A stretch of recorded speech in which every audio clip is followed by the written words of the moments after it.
پڑھتے ہیں اپنی طرف سے، اپنی پوری فیملی کی طرف سے، گھر والوں کی طرف سے قربتاً الی اللہ۔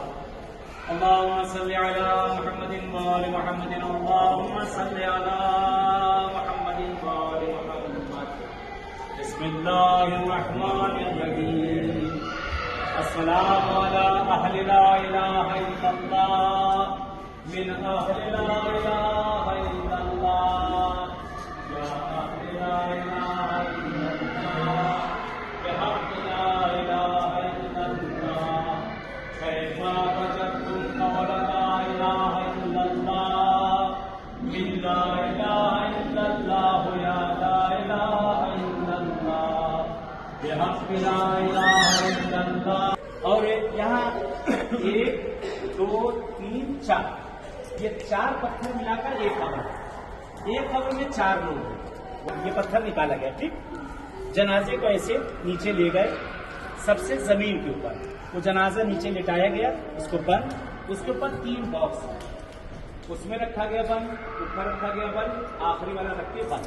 ایک قبر میں 4، ایک قبر میں 4۔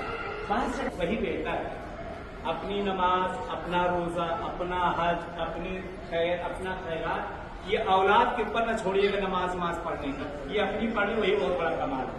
ہم لوگ کے پڑھنے اڑنے والے نہیں ہیں، یہ اپنی نمازیں پڑھنے وہی بہت بڑا کمال ہے۔ سارا عمل جو کرنا ہے دیکھیں نہ، انشاءاللہ آپ میری قبر میں آئیں گے نہ میں آپ کی قبر میں آؤں گا۔ جنازے دفنائے نہیں جاتے اور لڑائیاں ہوا کرتی ہیں۔ بہرحال جس کو معصوم کی بارگاہ مل گئی، سب سے بڑی چیز ہے فشار قبر سے بچے گا۔ اس کے بعد جو کہ اس کے گناہ معاف کر دیے، حقوق الناس نہیں۔ امام حسین کے بغل میں دفنا دیے تو حقوق الناس معاف نہیں ہوں گے۔ آپ نے ان کا دل اٹھایا، انہیں ان کا دل اٹھایا، انہیں ان کو گالی دی، ان کی دیوار کی، ان کی چھوڑی کی، یہ حقوق الناس خدا کہہ کر میں خدا، کچھ چیزیں ایسی ہیں خود خدا ہوتا ہوا میں وہ معاف نہیں کر سکتا۔ نماز میری، روزہ میرا، حج میرا، چلو نہیں کیا، نہیں پڑھا، میں نے معاف کر دیا۔ تم نے کسی کا دل دکھایا، کسی یتیم کا مال، کسی بیوہ کا مال، بہن کا حق کھا گئے، بھائی کا بھائی ہڑپ کر لیا، پارٹنر نے دونوں ایک دوسرے کا ہاتھ ہڑپ کر دیا، ایک دوسرے کا دل دکھایا گیا، ایک دوسرے نہیں مان کہتا ہے کہ میرے بندے کا ہے، یہ میرا نہیں۔ جا کر اس سے معافی مانگو، جا کر اس سے طلب کرو، جا کر اس کو راضی کرو، انہیں راضی کرو، یہ میرا کام نہیں ہے۔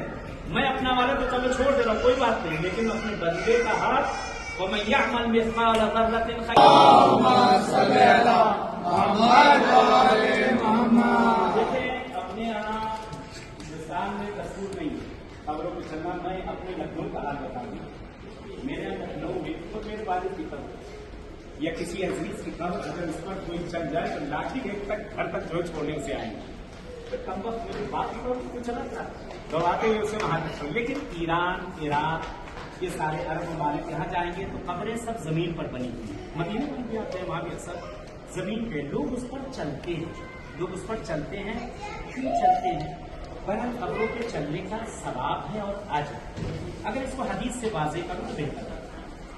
بسم اللہ۔ اعظم جناب رسول خدا صلی اللہ علیہ وسلم